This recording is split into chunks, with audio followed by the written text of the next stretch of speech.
बारे में पढ़ेंगे। वृत्त क्या होता है?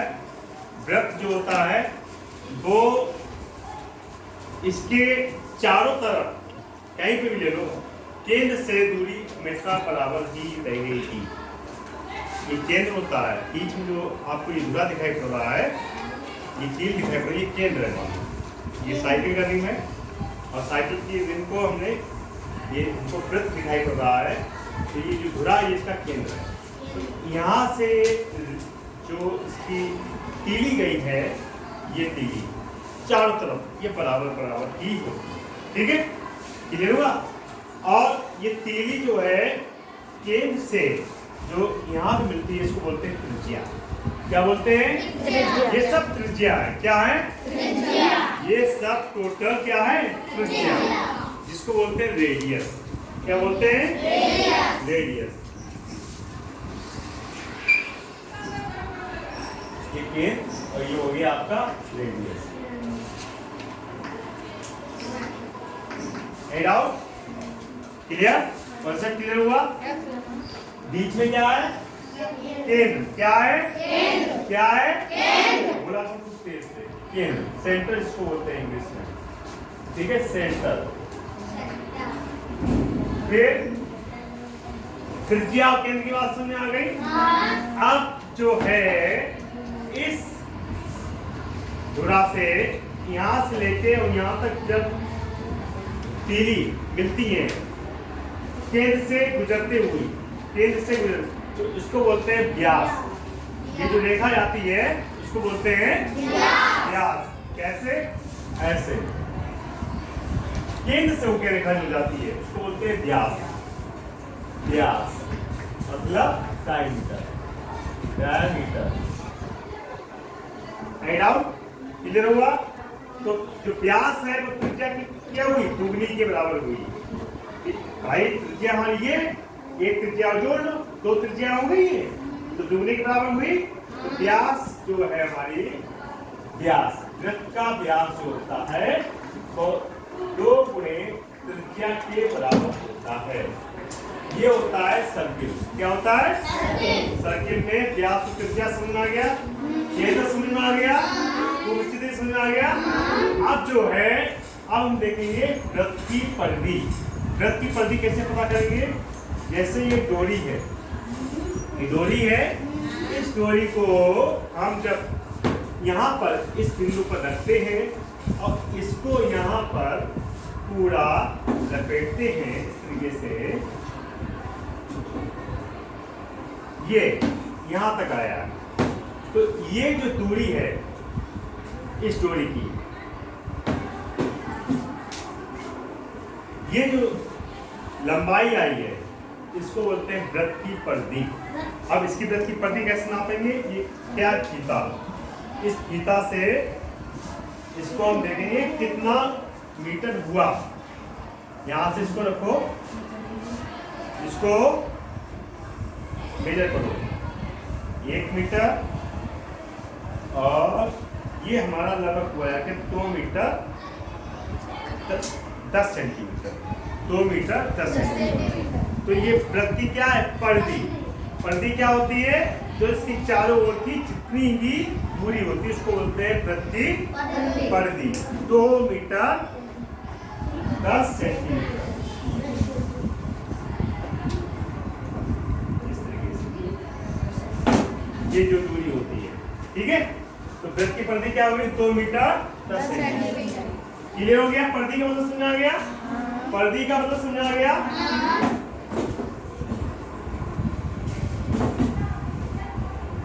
तो रिंग की परिधि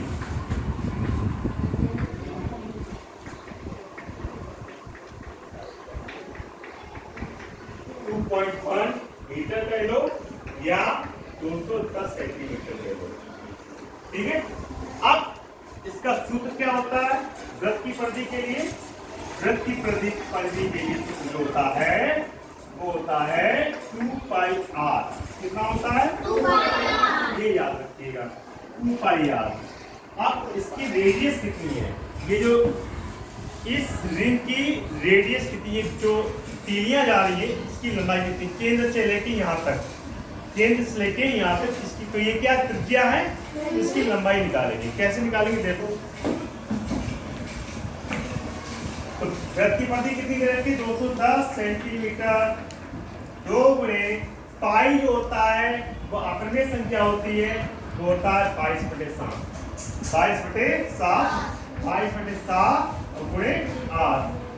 तो आप जब इसको सॉल्व करोगे तो R बराबर 210 गुणे 7/22 गुणे 2, 105, और ये हुआ 1, और इसके बाद इसको जो है 105 गुणे 7/22। ठीक है, अब इसको सॉल्व कर लो।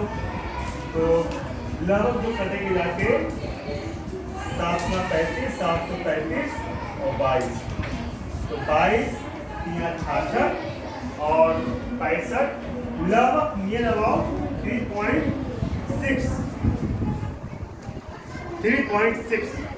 ये क्या है, 36 सेंटीमीटर। इस जो वृत्त की त्रिज्या आई है वो 36 सेंटीमीटर आई है। देखो इसको मेंशन करेंगे यहाँ से लेके यहाँ तक, केंद्र से रखेंगे और इसकी परिधि पर, तो ये 36 सेंटीमीटर है या नहीं है, इसको देख लेते हैं।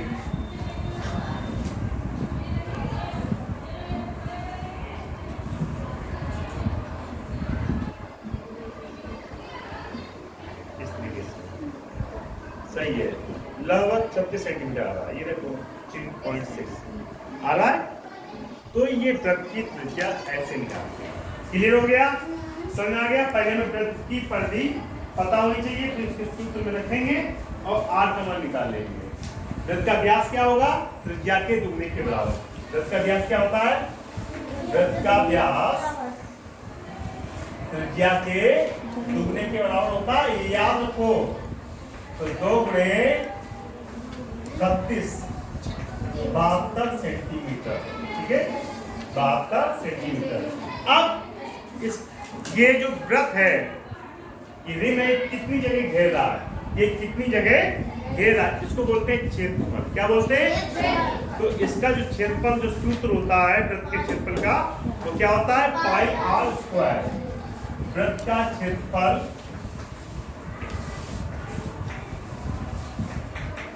πr²।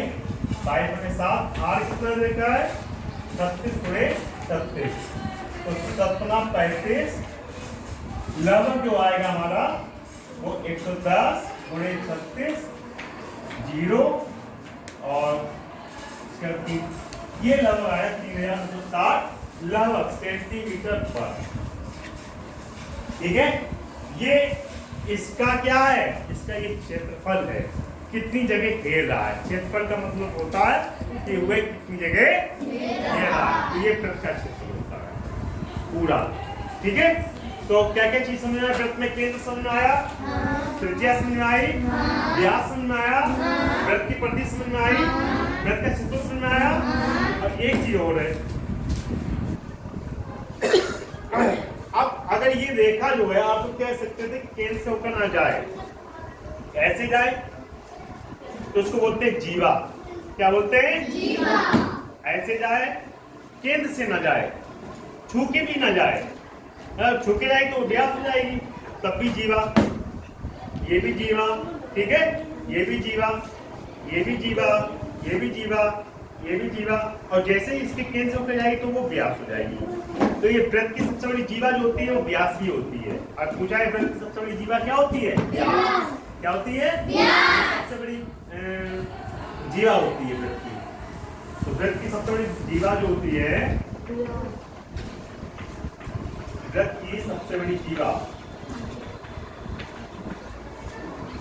वो क्या होती है, वृत्त के व्यास के बराबर होती है।